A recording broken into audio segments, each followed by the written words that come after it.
आप सभी का अभिवादन।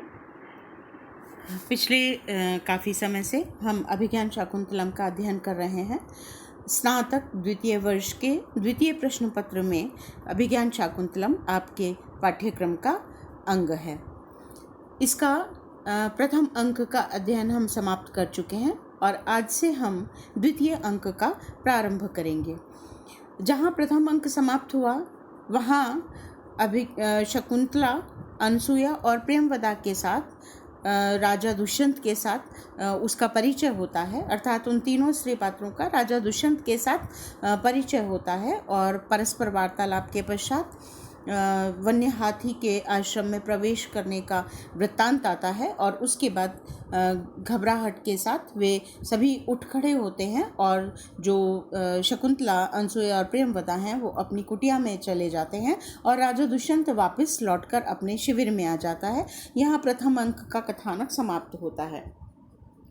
उनके वार्तालाप के मध्य ही शकुंतला और दुष्यंत दोनों की परस्पर अनुरक्ति का, आसक्ति का, प्रेम भाव का उदय किंचित किंचित दिखाई देने लगता है। तो प्रथम अंक एक तरह से हम कह सकते हैं कि वहाँ पर जो कथा वस्तु है उस कथा वस्तु का बीज हमें प्रथम अंक में अंकुरित होता हुआ या रोपा जाता हुआ दिखाई देता है। और अब हम द्वितीय अंक प्रारंभ करते हैं। द्वितीय अंक में शिविर का दृश्य उपस्थित किया गया है। यहाँ जो पात्र हैं राजा दुष्यंत है, इसके अतिरिक्त विदूषक है। विदूषक राजा दुष्यंत के मित्र के रूप में वर्णित है, तो वह मित्र है राजा दुष्यंत का, उनके मध्य का वार्तालाप है। इसके अतिरिक्त द्वारपाल है और अन्य पात्र सेनापति आदि क्रमशः यहाँ आते हैं। मृगया पर किंचित चर्चा होती है और फिर उसके बाद में मृगया का विराम कर दिया जाता है राजा दुष्यंत के द्वारा। द्वितीय अंक की कथा में हम यहाँ से आगे चलेंगे कि कैसे विदूषक मृगया के प्रति दुष्यंत को हतोत्साहित करता है और फिर दुष्यंत मृगया के लिए न जाने का निर्णय करता है। तो यहाँ से द्वितीय अंक की कथा प्रारंभ होती है। देखिए, ततः प्रविशति विषण्णो विदूषकः। इसके बाद रंगमंच पर विषण्ण कहते हैं अत्यंत दुख से पीड़ित सा या पीड़ित सा, जिसमें कोई उत्साह बाकी नहीं है, ऐसा भाव भंगिमा वाला विदूषक रंगमंच पर प्रवेश करता है। विदूषक निश्वस्य, लंबा सा निश्वास लेकर, कहते हैं ना, सांस खींचकर और लंबी सी सांस निकालकर, भो दिष्टम, अरे दुर्भाग्य है। दिष्टम की जगह बहुत सारी किताबों में आपको दृष्टम पाठ भी मिलेगा। तो अगर दृष्टम है तो अरे देख लिया, और अगर दिष्टम है तो दुर्भाग्य है। एतस्य मृगया शीलस्य राज्ञः, इस मृगया के प्रति अनुरक्ति वाला या मृगया के स्वभाव वाले इस राज्ञः, इस राजा दुष्यंत के वयस्य भावेन, वयस्य कहते हैं समान वय है जिनका, तो वयस्य का भाव है हम उम्र होने का भाव, अर्थात मित्रता का भाव। तो वयस्य भावेन, मित्रता के भाव के कारण निर्विण्णोऽस्मि, मैं अत्यंत दुखी हो रहा हूँ, पीड़ित हो रहा हूँ, दुखी हूँ। अयम मृगो, यह मृग है। अयम वराहो, यह सुअर है। अयम शार्दूल, यह शेर है, सिंह है। इति मध्याह्ने अपि, ऐसा मध्याह्न काल में भी, ग्रीष्म विरल पादपच्छायासु, ग्रीष्म ऋतु में जब विरल हो जाती है वृक्षों की, विरल कहते एक तो होता है सघन, और सघन का विपरीत विलोम होगा विरल, जहाँ सघनता नहीं है, छितराई हुई, इधर उधर तितर बितर सी, अर्थात बहुत कम। तो ग्रीष्म ऋतु में विरल पादपत छायासु, जो सघन नहीं है ऐसे वृक्षों की छाया में, वनराजिष्वाहिंड्य आहिंड्यते, अटवी तो अटवी, वनराजिषु वन्य पंक्तियों में या जंगल की पगडंडियों पर, आहिंड्यते घूमा जाता है, अटवी तो अटवी, एक अटवी से दूसरी अटवी तक। क्या कह रहा है? एतस्य मृगयाशीलस्य राज्ञः, इस मृगयाशील राजा की मित्रता के भाव के कारण, निर्विण्णोऽस्मि, मैं अत्यंत दुखी हुआ हूँ। ये हिरण है, ये सुअर है, जैसे ही कोई जानवर दिखाई देता है, अरे हिरण, वो वराह है, सुअर है, यह शार्दूल है। ऐसा मध्याह्न काल में, ग्रीष्म ऋतु में, जहाँ सघन वृक्षों की छाया भी नहीं है, ऐसी वन की पगडंडियों पर एक अटवी से, एक जंगल से दूसरे जंगल, आहिंड्यते घूमा जाता है। पत्र संकर कषायाणी कटूनी गिरी नदी जलानी पियंते। और पत्र संकर, पत्तों के गिरने से, संकरित हो जाने से, मिल जाने से, पत्तों के गिरकर मिल जाने से, कषायाणी अत्यधिक कसैले, और कटूनी कड़वे, गिरी नदी जलानी पर्वतीय नदी के जलों को पिया जाता है। पर्वतीय नदियों के जल को ही पिया जाता है। जंगल में घूमेंगे तो स्वाभाविक है कि न तो वृक्षों की सघन छाया मिलेगी और न ही अच्छा पानी मिलेगा। कैसा पानी मिलता है? वन्य नदियों का पानी, जिसमें जंगल के वृक्षों के पत्ते गिर जाते हैं और पत्तों के गिरने से उसका स्वाद कसैला और कड़वा हो जाता है। तो कसैला और कड़वा ये दो अलग अलग रस हैं आयुर्वेद में, इसीलिए कहा कषायाणी और कटूनी। कसैला सा, कड़वा सा जल पर्वतीय नदियों का जल पिया जाता है। अनियत वेलम शूल्य मांस भूयिष्ठम आहारो भुज्यते। और अनियत वेलम, जिसकी कोई नियत वेला नहीं है, कोई निश्चित समय नहीं है, ऐसे अनिश्चित काल में शूल्य मांस भूयिष्ठम, बहुत अधिक मांस से भरा हुआ, आहारो भुज्यते, आहार खाया जाता है। क्योंकि जंगल में खाने के लिए क्या मिलेगा? जो शिकार किया जाता है उसी को मार कर पकाकर खा लिया जाता है। तो हर आहार में मांस की अधिकता होती है। तो पर्वतीय नदियों का जल और मांस से भरपूर आहार मिलता है। और तुरगानुधावन कंडित संदेह, तुरग घोड़ों के अनुधावन से, घोड़ों के पीछे पीछे दौड़ने से, कंडित संदेह शरीर की संधियां, संधि स्थल, जोड़ जो हैं वो कंडित, दुखने लगे हैं। इस कारण रात्रावपि, रात्रि काल में भी, निकामम शयितव्यम नास्ति, निश्चिंत भाव से शयन नहीं होता है। रात्रि काल में भी पर्याप्त नींद नहीं मिलती है, क्योंकि दिन भर घोड़ों के पीछे दौड़ते हुए संधि स्थल दुखने लगे हैं, पीड़ा देने लगे हैं। ततो, और उसके बाद महती एवं प्रत्यूषे, प्रत्यूष कहते हैं प्रातः काल को, तो महती एवं प्रत्यूषे अत्यंत प्रातः काल में, अर्थात प्रातः काल से भी थोड़ा और पहले, दास्या पुत्रई, दासी पुत्रों, ये संस्कृत भाषा में हम इसे कह सकते हैं कि एक गाली की तरह से इस्तेमाल किया जाता है, प्रयोग किया जाता है, दासी का पुत्र। तो दास्या पुत्रई, दासी पुत्र, शकुनी लुब्धकई, शिकार के लोभी, वन ग्रहण कोलाहलेन, वन को घेरने के कोलाहल से, प्रतिबोधितो अस्मि, जगा दिया गया हूँ। ततो, और उस पर, महती एवं प्रत्यूषे अत्यंत प्रातः काल में, शिकार के लोभी, इन दासी पुत्र, वन को घेरने वाले सैनिकों के या लोगों के कोलाहलेन, कोलाहल से, प्रतिबोधितो अस्मि, जगा दिया गया हूँ। और यतिदानीमपि, इसके भी ऊपर, पीड़ा न निष्क्रामति, पीड़ा समाप्त नहीं होती है। अर्थात ये सब कारण तो पीड़ा के हैं ही, तो इतने पर भी पीड़ा समाप्त नहीं होती। कहते हैं ना कि इतना ही दुर्भाग्य नहीं है, इससे भी ज़्यादा है। और ज़्यादा क्या है? देखिए कितनी सुंदर उक्ति यहाँ पर प्रयुक्त की है कालिदास ने, भाव को पूरी तरह से अभिव्यक्त करने के लिए। ततो गंडस्योपरि पिटकः संवृत्तः, गंड कहा फोड़े को, और पिटक कहते हैं फुंसी को। तो गंडस्योपरि पिटकः संवृत्तः, फोड़े के ऊपर एक फुंसी और हो गई। फोड़े का ही, जो फोड़े की पीड़ा थी वही कम नहीं थी, और उसके ऊपर एक फुंसी का और हो जाना, अर्थात पीड़ा का और द्विगुणित हो जाना। ये सूक्ति वाक्य का प्रयोग किया यहाँ कालिदास ने। ये तिदानीमपि पीड़ा न निष्क्रामति, इतने पर भी पीड़ा समाप्त नहीं होती है। ततो गंडस्योपरि पिटकः संवृत्तः, फोड़े के ऊपर एक फुंसी और हो गई है। क्या है वह फुंसी? ही कहते हैं कल, मतलब जो बीत गया, वह कल, और श्व आने वाले के लिए। तो हिय कल, किल अस्मासु हीनेषु, अस्मासु हमसे, अवहीनेषु पीछे रह गए हम लोगों से रहित, अर्थात जब हम इस राजा दुष्यंत के साथ नहीं थे।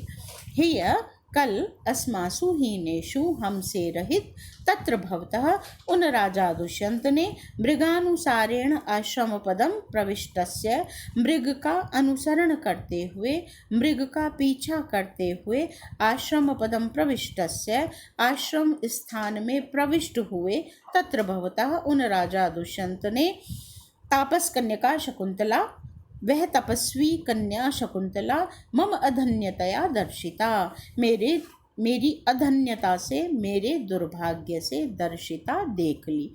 यह फोड़े के ऊपर फुंसी है, अर्थात पहले ही जंगल में यहाँ से वहाँ घूमते रहते थे शिकार के लिए, और कल इसने, दुष्यंत ने शकुंतला का दर्शन और कर लिया। तो फोड़े के ऊपर फुंसी है, सांप्रतम नगर गमनाय मनः कथमपि न करोति। सांप्रतम, अब इस समय, नगर गमनाय, नगर जाने के लिए इस राजा का मन कथमपि न करोति, किसी भी प्रकार से नहीं करता है, अर्थात अब यह नगर जाना ही नहीं चाहता। अद्यापि, आज भी, तस्य तामेव चिंतयतः, तस्य कस्य, दुष्यंतस्य, तो तस्य, उस दुष्यंत की, तामेव चिंतयतः, ताम काम, शकुंतलाम, शकुंतलाम एव चिंतयतः, शकुंतला विषयक चिंतन में ही अक्षणः, आँखों में, प्रभातम आसीत, प्रभात हो गया। अद्यापि, आज भी, तस्य, उस दुष्यंत का, तामेव चिंत्यतः, उस शकुंतला का चिंतन करते हुए ही, अक्षणः प्रभातम आसीत, नेत्रों में प्रभात हो गया, अर्थात वह पूरी रात्रि भर नहीं सोया। का गति, क्या गति है, यावत्तम कृत आचार परिक्रमम पश्यामि, तो कृत आचार परिक्रमम, आचार परिक्रमा करता हुआ, तम पश्यामि, उसी को देखता हूँ, अर्थात किंचित घूमकर, या क्या कहें, आचार परिक्रमा करता हुआ, दैनिक स्नान आदि जो नित्य कर्म है उन सबको करने के पश्चात, अब तम पश्यामि, उसको देखता हूँ, उस राजा दुष्यंत से मिलता हूँ।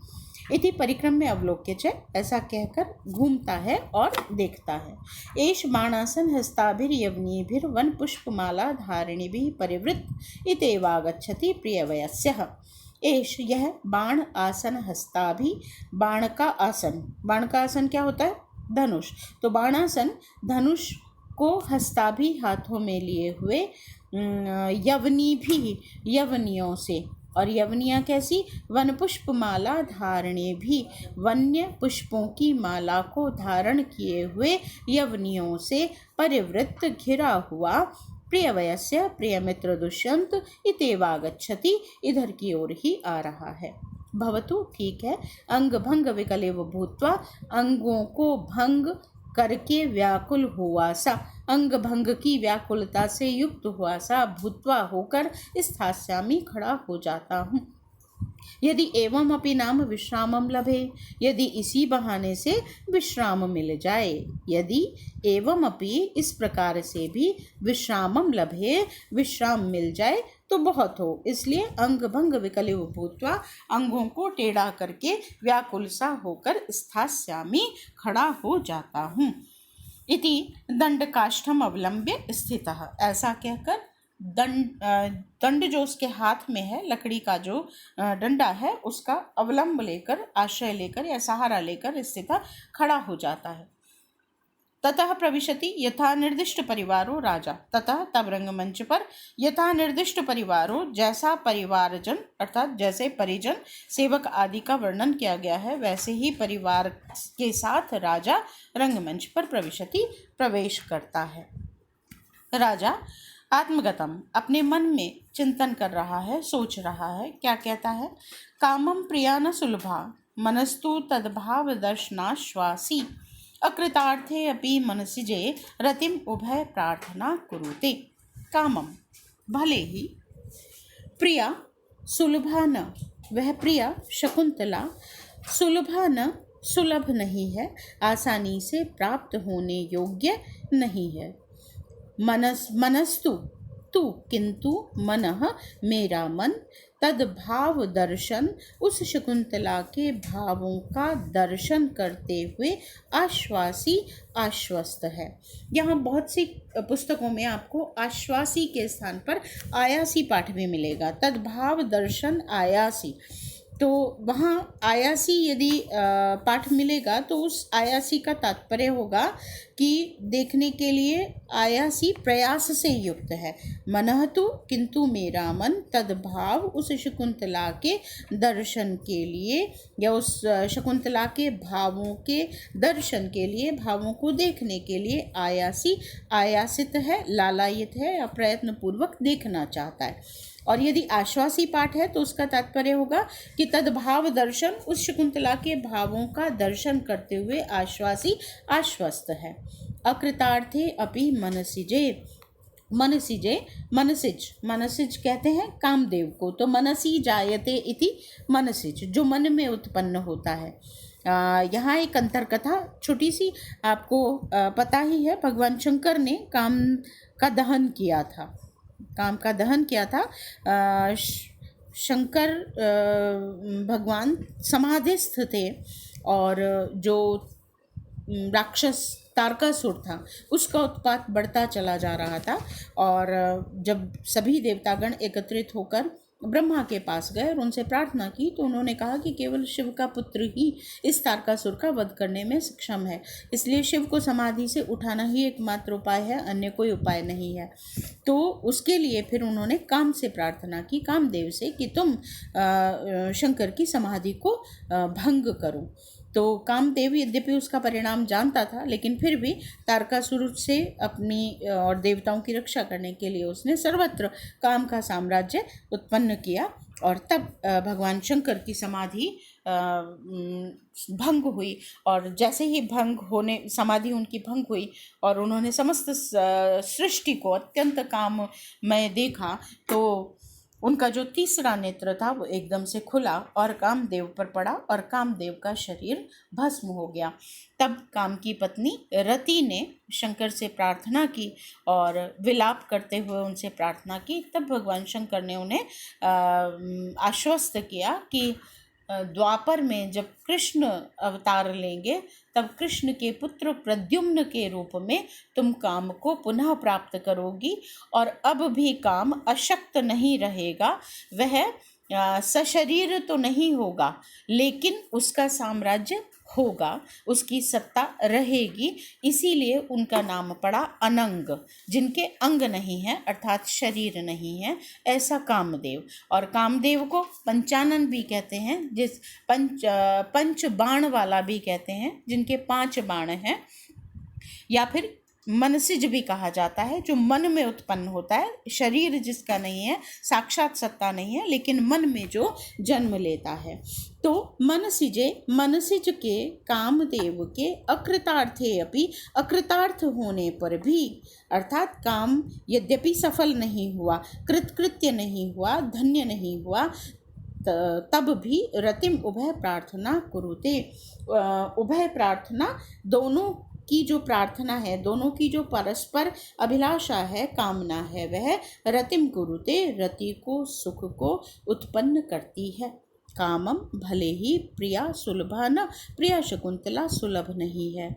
तो किंतु मनः, मन तद्भाव दर्शन, उस शकुंतला के भावों का दर्शन करने से आश्वासी आश्वस्त हो रहा है, आश्वस्त है, या उस शकुंतला के भावों को देखने के लिए, भावों का दर्शन करने के लिए आयासित है, लालसा से युक्त है। अकृतार्थे अपि मनसिजे, और मनसिजे कामदेव के अकृतार्थ होने पर भी, कामदेव के कृतकृत्य न होने पर भी, कामदेव के कृतकृत्य न होने का भाव क्यों कहा गया? क्योंकि दोनों के मध्य परस्पर प्रेम का कोई वार्तालाप नहीं हुआ, दोनों ने एक दूसरे के प्रति रति की प्रार्थना नहीं की। तो काम यद्यपि अधन्य हुआ, किंतु उभय प्रार्थना दोनों की, शकुंतला और दुष्यंत की जो परस्पर मिलने की प्रार्थना है, हम परस्पर मिलने की जो अभिलाषा का भाव दिखाई दिया था, वह रतिम कुरुते, रति को उत्पन्न कर रहा है, सुख को उत्पन्न कर रहा है, आनंद प्रदान कर रहा है। यहाँ पर क्या कहा? अकृतार्थी अपि मनसिजे, मनसिज यद्यपि कृतार्थ नहीं हुआ, कृतकृत्य नहीं हुआ, लेकिन दोनों की जो अभिलाषा है वह दृष्टिगोचर हो गई, दोनों को अनुभूत हो गई। और इसीलिए ऊपर कहा तद्भाव दर्शन, उस शकुंतला के भावों को देखकर मेरा मन आश्वस्त है कि वह भी मेरे प्रति प्रेम से युक्त है, उसका वह आगे अगले पद्य में वर्णन भी करेगा दुष्यंत कि किन चीज़ों से, किन भावों का दर्शन करने से उसका मन आश्वस्त है कि शकुंतला भी मेरे प्रति अनुरक्त है। व्याकरण देख लीजिए यहाँ पर। सुलभा, सुखेन लभ्या, सुख से प्राप्त होने वाली सुलभा। तो यहाँ पर सुपसर्ग है, लभ धातु है और खल प्रत्यय करेंगे, सुलभ पद बनेगा। स्त्रीलिंग के लिए टाप लगाकर सुलभा हो जाएगा। मनसिजे, मनसी जाता इति मनसिज, और उसका सप्तमी विभक्ति का रूप है। मनसी यहाँ मूल पद है, उससे जन धातु लगेगी और फिर ड प्रत्यय होगा, सप्तमी विभक्ति का एक वचन का रूप बनेगा मनसिजे। रति पद है, रम धातु है, एक तिन प्रत्यय है, तो रति पद बनेगा। तद्भाव दर्शनाश्वासी तस्याः शकुंतलायाः, उस शकुंतला के भाव दर्शनेन आश्वासी, भावों का दर्शन करने से आश्वस्त है। तस्याः शकुंतलायाः भाव दर्शनेन, तो शकुंतलायाः शकुंतला के षष्ठी तत्पुरुष है यहाँ पर, और भाव दर्शनेन आश्वासी यहाँ तृतीय तत्पुरुष हो गया। अलंकार है यहाँ पर देखिए, अर्थांतर अन्यास अलंकार है। सामान्य का विशेष से जब समर्थन किया जाता है तो वहाँ पर अर्थांतर अन्यास अलंकार होता है। यहाँ पूर्वार्ध में दुष्यंत के मन में उस शकुंतला की दर्शन रूप लालसा या उसके दर्शन से उत्पन्न आश्वस्ति रूप जो कार्य है उसका समर्थन उत्तरार्ध में वर्णित किया गया है। उत्तर चरण में अर्थात बाद वाली पंक्ति में कहा गया है। तो सामान्य का विशेष से समर्थन कहें या ऊपर कारण है नीचे कार्य है, तो कारण से कार्य का समर्थन कहें, दोनों ही स्थितियों में यहाँ पर अर्थांतरन्यास अलंकार होता है। रुयक ने अर्थांतरन्यास अलंकार का लक्षण भी दिया है। सामान्य विशेष कार्य कारण भावाभ्याम निर्दिष्टम प्रकृत समर्थनम अर्थांतरन्यासः। आगे देखिए, विरोधाभास अलंकार, परस्पर विरोध सा प्रतीत होता है भावों में। विरोध कहाँ प्रतीत होता है? अकृतार्थे अपि मनसि जय, कामदेव के अकृतार्थ होने पर भी लगता है कि विरोध हो रहा है। रति के लिए दोनों प्रार्थना कर रहे हैं, तो यहाँ पर विरोधाभास अलंकार भी कुछ आचार्यों के द्वारा कहा गया है। कुछ आचार्य यहाँ पर अप्रस्तुत प्रशंसा अलंकार भी कहते हैं और कुछ ने काव्यलिंग अलंकार भी कहा है, लेकिन अर्थांतरन्यास अलंकार स्पष्ट रूप से है ही, तो इतना तो आप लिख ही सकते हैं। और छंद यहाँ पर आर्या जाति है, हम पहले भी पढ़ चुके हैं। विषम छंद है, विषम मात्रिक छंद है।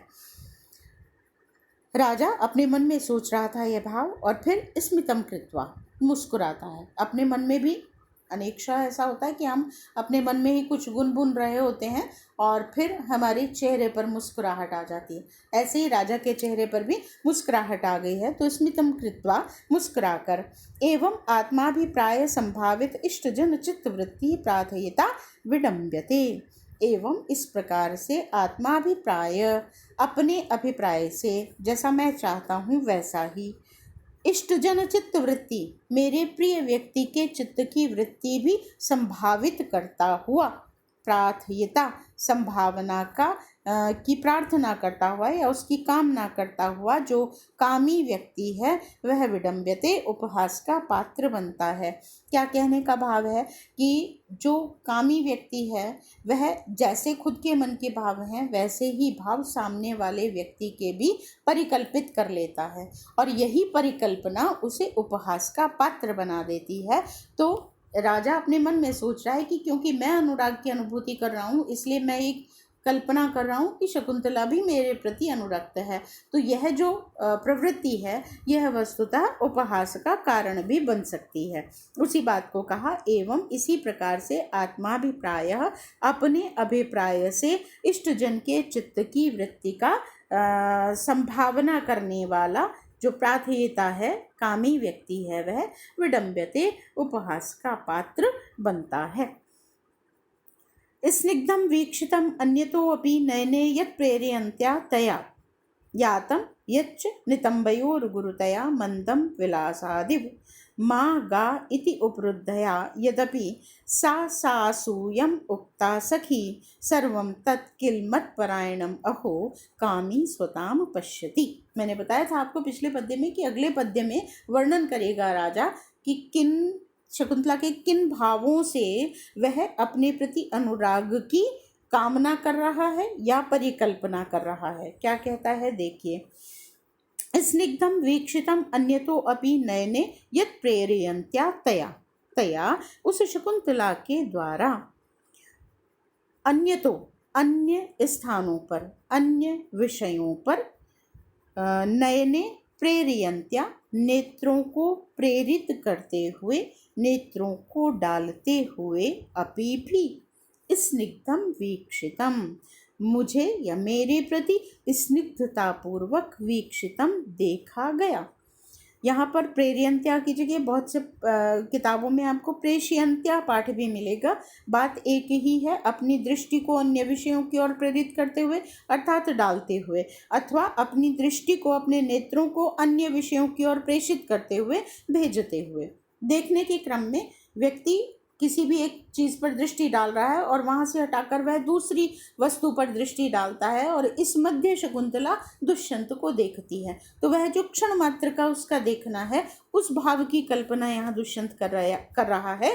तया, उस शकुंतला के द्वारा, अन्य तो नयने अपने नेत्रों को, अन्यतः अपि अन्य स्थानों पर भी, प्रेषयन्त्या डालते हुए या प्रेरयन्त्या दृष्टि को दृष्टिपात करते हुए, तया उस शकुंतला के द्वारा जो स्निग्धम वीक्षितम, स्निग्धता पूर्वक देखा गया, मुझे अत्यंत प्रेम पूर्वक क्षण भर के लिए वीक्षितम देखा गया। और यातम यच्च नितंबयोर गुरुतया मंदम विलासादिव, यच्च नितंबयोः गुरुतया, नितंबों की गुरुता के कारण, कमर के नीचे का जो भाग होता है, पृष्ठभाग, उस नितंब, तो नितंबों की गुरुता के कारण, नितंबों के भारीपन के कारण, विलासादिव, विलास पूर्वक, मानो विलास के साथ, मंदम यातम, जो मंद गति की गई थी या जो मंद मंद वह चली थी। यद्यपि मागा मत जाओ इति उपरुद्धया, इस प्रकार से सखी के द्वारा उपरुद्धया रोकी गई, सा वह शकुंतला, सखी अपनी सखी को, सा असूयम उक्ता, असूया के साथ जो कुछ उसने कहा था, ईर्ष्या के साथ जो कुछ उसने कहा था। क्या कहा था? का त्वं रोद्धव्यस्य विसर्जितव्यस्य वा, तुम मुझे रोकने वाली या विसर्जित करने वाली कौन हो? तो मागा मत जाओ इति उपरुद्धया, ऐसा रोकी जाती हुई उस शकुंतला ने सखी अपनी सखी को, सा असूयम, असूया के साथ जो कुछ उक्ता कहा था, तत्सर्वम, वह सब कुछ, मत्परायणम किल, निश्चित रूप से मेरे अधीन था या मेरे लिए ही था, मेरे प्रति ही था। और फिर अंतिम पंक्ति, छोटी सी सूक्ति, अहो कामी स्वताम पश्यति, कामी जन स्वताम, अपने अनुरूप ही पश्यति, देखता है, जैसा उसका भाव है वही भाव वह दूसरे के प्रति भी देखने लगता है। फिर एक बार देखिए, तया उस शकुंतला के द्वारा, अन्यतः अपि दूसरी ओर भी, नयने नेत्रों को, दृष्टि को, प्रेषयन्त्या डालते हुए, प्रेरयन्त्या प्रेरित करते हुए, जो स्निग्धम वीक्षितम, स्निग्धतापूर्वक देखा गया था, स्नेह के साथ देखा गया था। यच्च, और जो, नितंबयोः गुरुतया, नितंबों की गुरुता के कारण, भारीपन के कारण, विलासादिव मंदम यातम, विलासपूर्वक मंद गमन किया था। यद्यपि जो कुछ भी, मागा मत जाओ इति उपरुद्धया, ऐसा रोके जाने पर, सा उसने, उस शकुंतला ने, सखी अपनी सखी से, सा असूयम उक्ता, असूया के साथ, ईर्ष्या के साथ जो कुछ भी कहा था, तत्सर्वम, वह सब कुछ, मत्परायणम किल, निश्चित रूप से मत्परायण मेरे प्रति ही था। अहो अरे, कामी कामी जन स्वताम सर्वत्र अपने अनुरूप ही पश्यति देखता है। खुद के भावों जैसा ही खुद के भाव जैसा ही सामने वाले व्यक्ति के भावों को, चेष्टाओं को लक्षित करने लगता है, लक्ष्य करने लगता है, देखने लगता है। तो ये चौथी पंक्ति जो है यह छोटा सा सूक्ति वाक्य है। व्याकरण देख लेते हैं। यहाँ पर स्निग्धम स्नेह धातु है, उससे इक्ता प्रत्यय है। स्निग्ध त के स्थान पर ध आदेश हो जाएगा और क के स्थान पर ग। वीक्षितम वी उपसर्ग ईक्ष धातु, उससे इक्ता प्रत्यय करेंगे तो वीक्षितम बनेगा। यातम या धातु इक्ता प्रत्यय यातम। सासूयम असूयया सह, सह के योग में तृतीया का प्रयोग होता है, इसलिए जब इसे हम विग्रह करेंगे तो हो जाएगा असूयया, असूया के साथ। असूयया में तृतीया लग जाएगी, लेकिन यहाँ तृतीया तत्पुरुष नहीं होगा, यहाँ पर अव्ययी भाव समास होगा। जो सहवाचक सकार है इसका सा आदेश हो जाएगा सह का, और वह सा अव्यय बनकर प्रारंभ में लग जाएगा, या वह प्रारंभ में लगकर अव्यय कहलाएगा। तो अव्ययी भाव समास होगा यहाँ पर। सासूयम असूयया सह, सह का सा आदेश हो जाता है, अव्ययी भाव समास है। मागा यहाँ पर इणगतौ धातु है और उसका लुंग लकार का रूप है गा। मतपरायणम अहमेव परम, अहमेव परम अयनम, परायण अहमेव परम मत अहम। परम पर, परायणम तो पर जो है वह परम, और अयन कहते हैं विषय को। तो अहमेव परम अयनम विषयः आश्रयो वा इति मत्परायणम, मेरे लिए कामी। कामो अस्य अस्ति इति कामी, तो काम से इन प्रत्यय करेंगे, इन्हीं प्रत्यय करेंगे तो कामिन पद बनेगा, और उसका एक वचन का रूप है कामी, प्रथमा एक वचन का। स्वताम स्वस्य भावः इति स्वता, अपनेपन का भाव, और ताम तो स्वस्य भावः इति स्वता, ये षष्ठी का विग्रह हो गया। और स्वताम अपने अनुरूप ही, अपने समान ही देखता है, पश्यति देखता है, स्वताम। अलंकार है यहाँ पर स्वभावोक्ति, कामी जन की सहज स्वाभाविक वृत्ति का यहाँ पर अत्यंत स्वाभाविक वर्णन है, इसलिए स्वभावोक्ति अलंकार है। फिर विशेष और सामान्य का समर्थन और कार्य कारण दोनों ही बात यहाँ कह सकते हैं। तो यहाँ पर अर्थांतरन्यास अलंकार है, सामान्य का विशेष से समर्थन होने के कारण यहाँ पर अर्थांतरन्यास अलंकार है। विशेष क्या है? अहो कामी स्वताम पश्यति, और सामान्य तथ्य जो कुछ वर्णन किए उन सबको इकट्ठा करते हुए, तो सामान्य का विशेष से समर्थन होने के कारण यहाँ अर्थांतरन्यास अलंकार हो गया। फिर उत्प्रेक्षा अलंकार का प्रयोग है। उत्प्रेक्षा कहाँ पर है? देखिए, स्निग्धम वीक्षितम अन्यतो अपि नयने यत् प्रेरयन्त्या तया यातं यच्चनितंबयोर्गुरुतया मंदम विलासादेव, मंदतापूर्वक विलास के साथ मानो विलास के साथ जो गमन किया। तो यहाँ विलासादेव में उत्प्रेक्षा अलंकार है। और इसके अतिरिक्त यहाँ पर अनुप्रास अलंकार का प्रयोग किया गया। तो स्वभावोक्ति, अर्थांतरन्यास, उत्प्रेक्षा और अनुप्रास अलंकार हैं। और छंद शार्दुल विक्रीडित छंद है, ये भी हम पहले पढ़ चुके हैं, आपको लक्षण भी पहले बता दिया है। घटाना जब अलंकार पढ़ेंगे, लक्षण जब छंद पढ़ेंगे तब इनका घटाना बताएंगे आपको। तो शार्दुल विक्रीडित छंद है सूर्याश्वैर्मस्जास् तथा सगुर्वः शार्दुल विक्रीडितम, ये लक्षण है शार्दुल विक्रीडित का। यहाँ पर कहा मंदम विलासादिव, मंद और विलास से पूर्वक जो गमन किया गया। तो विलास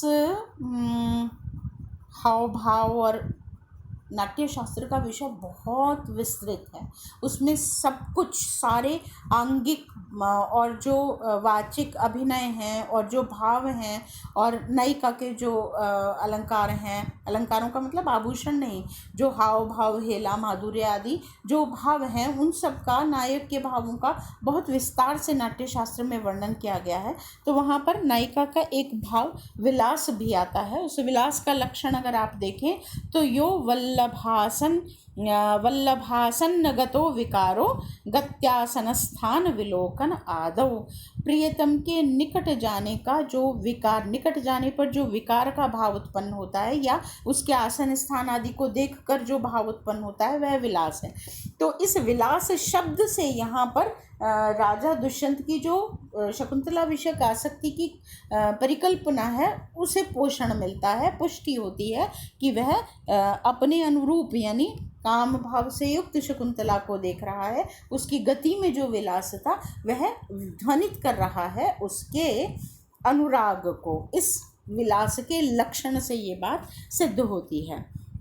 ठीक है, तो ये यहाँ पर ये दूसरा पद्य समाप्त हुआ। अब विदूषक कहता है तथा स्थिते, वैसा ही अंग भंग करके टेढ़ा होकर खड़ा हुआ है। भो वयस्य, अरे मित्र, न में हस्तपादम प्रसरति, मेरे तो हाथ पैर भी नहीं फैल रहे हैं। वांग मात्रेण, वाणी मात्र से ही जापयिष्यामि, तुम्हारा अभिवादन करूँगा।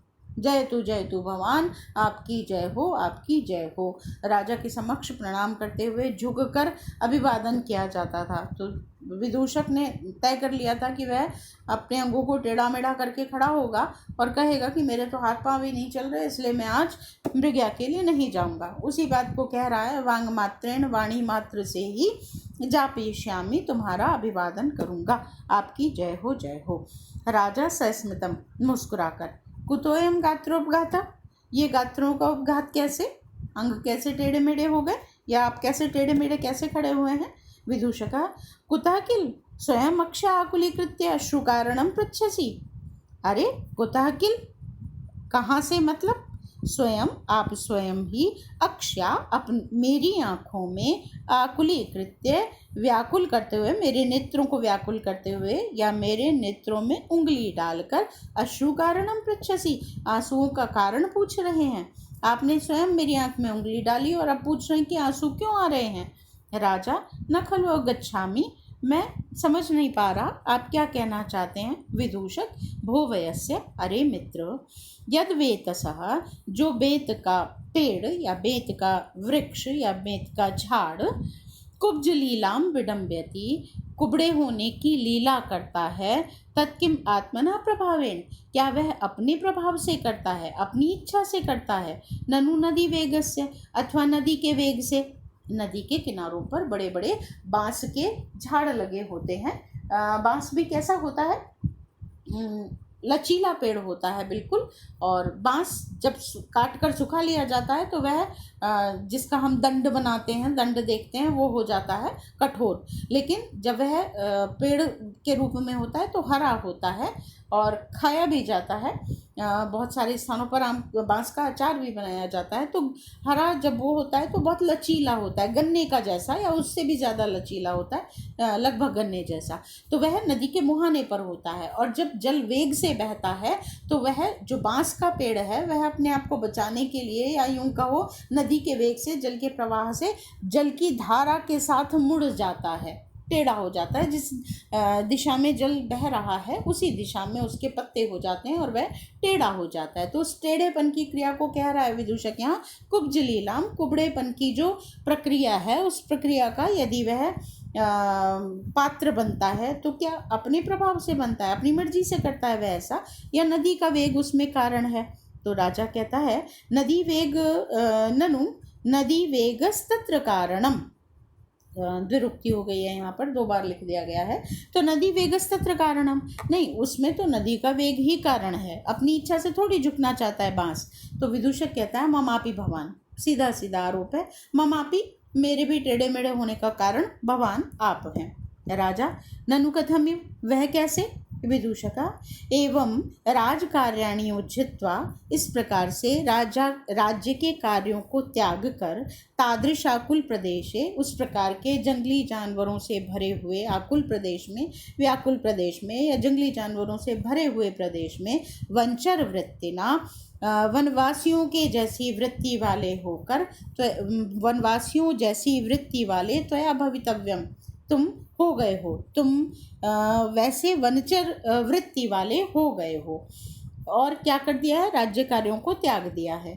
यत् सत्यम, और जो ये सत्य है कि प्रत्यहम प्रतिदिन, प्रति अहम प्रत्येक दिन, श्वापद समुत्सारणई, श्वापद जंगली जानवरों के समुत्सारण के लिए, घेरने के लिए, संक्षोभित संधि बंधानाम, जिसके संधि स्थलों के जोड़ों के बंधन संक्षोभित हो गए हैं, ढीले पड़ गए हैं, ऐसे मम गात्राणाम, मेरे ही अंगों का अनीशो अस्मि, मैं अनईश हो गया हूँ, स्वामी नहीं रह गया हूँ। क्या सत्य है कि प्रतिदिन जंगली जानवरों को घेरने के कारण मेरे अंगों के जो बंधन हैं, संधियों के जोड़ों के बंधन संक्षोभित हो गए हैं, ढीले पड़ गए हैं, और अब मैं अपने ही गात्राणाम, शरीर के अंगों का अनीश हो गया हूँ, स्वामी नहीं रह गया हूँ। तत्प्रसादयिष्यामि, तो मैं तुम्हें प्रसन्न करूँगा कि विसर्जितम माम, मुझे छोड़ दो, एकहमपि, एक दिन के लिए, तावद विश्रमितुम, ताकि मैं विश्राम कर सकूं, मुझे तुम एक दिन के लिए सभी प्रकार से छोड़ दो कि मैं विश्राम कर सकूं। राजा अब अपने मन में सोचता है कि यह भी विश्राम चाहता है। राजा स्वयं शकुंतला में अनुरक्त है, मृगया के लिए नहीं जाना चाहता, तो क्या कहता है, अयम चैवम आह, तो इसको मैं ऐसा कहता हूँ, ममापि काश्यप, अयम च एवं आह, यह ऐसा कह रहा है, यह विदूषक भी एवं आह इस प्रकार से कह रहा है। और ममापि, मेरा भी, काश्यप सुताम अनुस्मृत्य, उस काश्यप उन काश्यप काश्यप की ऋषिकण्व की सुताम पुत्री शकुंतला का अनुस्मृत्य, स्मरण करके, मृगया विक्लवम चेतः, मेरा चित्त भी मृगया से विक्लव हो गया है, विरक्त हो गया है। कुतः, क्योंकि न नमयितुम अदिच्य अस्मि शक्तो धनुरिदम आहित सायकम मृगेषु सह वसतिमुपेत्य यह प्रियायाः कृत इव मुग्ध विलोकितोपदेशः। क्या कह रहा है दुष्यंत कि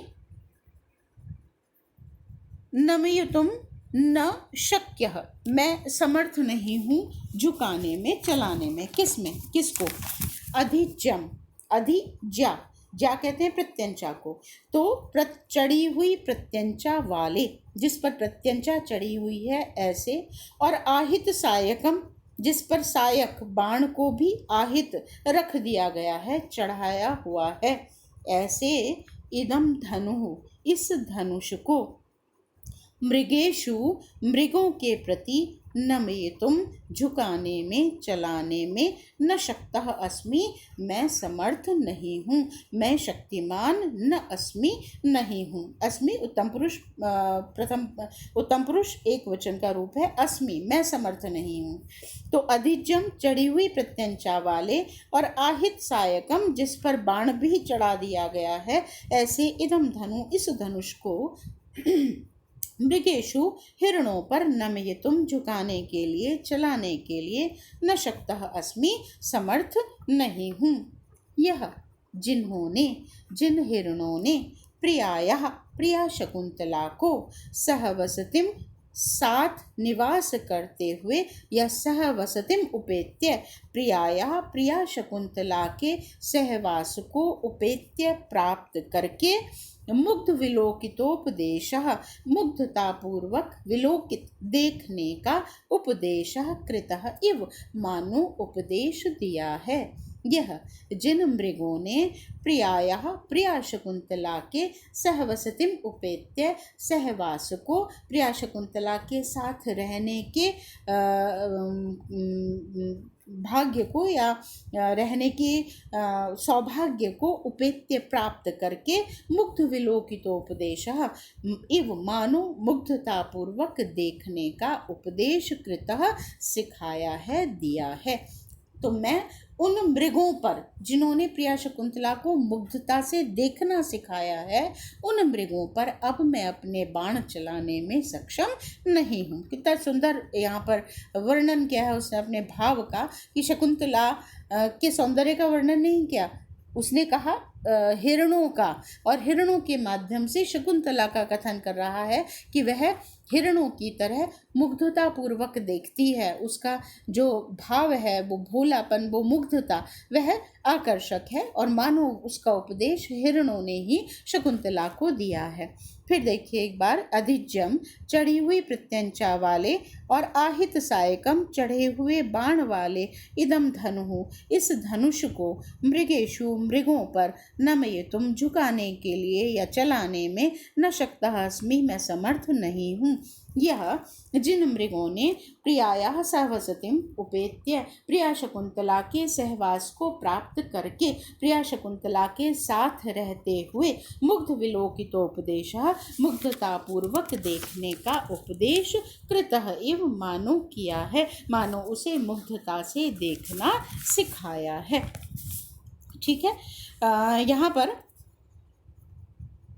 व्याकरण देख लेते हैं। अधिज्यम, अधिगता ज्या यस्मिन तत्, चढ़ा दी गई है प्रत्यंचा जिस पर, तो यह धनुष का वाचक हो जाएगा, बहुव्रीहि समास हो जाएगा। अधिगता ज्या यस्मिन तत्, आहित सायकम, आहितः सायकः यस्मिन तत्, जिस पर बाण चढ़ा हुआ है, तो यह भी धनुष का वाचक हो जाएगा, बहुव्रीहि हो जाएगा। आहितः सायकः यस्मिन तत्, आहित है, उपसर्ग है, धा धातु है धारण करने के अर्थ में, और उससे एकता प्रत्यय ध को ह आदेश हो जाएगा आहित, और इकार इण का आगम हो जाता है। नमयितुम, नम धातु है, उससे णिच प्रक्रिया प्रेरणा देने के अर्थ में, और फिर तुमुन प्रत्यय, णिच का ई बचेगा तो यकार हो जाएगा, तो नम ये और तुमुन प्रत्यय हो जाएगा यहाँ पर नमयितुम, झुकाने के लिए। मुग्ध विलोकितोपदेशः, मुग्धस्य विलोकितस्य उपदेशः, मुग्धता से देखने का उपदेश, मुग्धस्य विलोकितस्य उपदेशः, उपदेश का, विलोकन का, देखने का उपदेश, तो षष्ठी तत्पुरुष हो जाएगा यहाँ पर। मुग्ध पद है, मुह धातु उससे एकता प्रत्यय, विलोकितः विउपसर्ग है, लुक धातु उससे घाय प्रत्यय करेंगे तो विलोक पद बनेगा, और विलोक से एकता प्रत्यय करेंगे तो विलोकितः पद बना। उपदेश है, उपसर्ग है दिश धातु, और उससे घाय प्रत्यय करेंगे उपदेशः पद बनेगा। कृतः एव, मानो उपदेश दिया है, मुग्धता से देखने का उपदेश दिया है, तो यहाँ पर मानो उत्प्रेक्षा अलंकार हो गया, कृत इव से उत्प्रेक्षा अलंकार है। फिर काव्यलिंग अलंकार है, चलाने में, बाण चलाने में क्यों समर्थ नहीं हूँ उसका कारण बताया गया है, तो कारण सहित वर्णन होने के कारण काव्यलिंग अलंकार हो गया, और अनुप्रास अलंकार भी है यहाँ पर। इसके अलावा छंद है पुष्पिताग्रा, पुष्पिताग्रा छंद भी हम पढ़ चुके हैं। अयुजी वाला जो हमने लक्षण पढ़ा था, युजी च नजो जर्गाश, अयुजी नयोग रेफतो युजी च नजो जर्गाश, ये पुष्पिताग्रा छंद का लक्षण है। तो यहाँ तीसरा पद्य यहाँ पर समाप्त होता है, और आज के लिए इतना ही। धन्यवाद।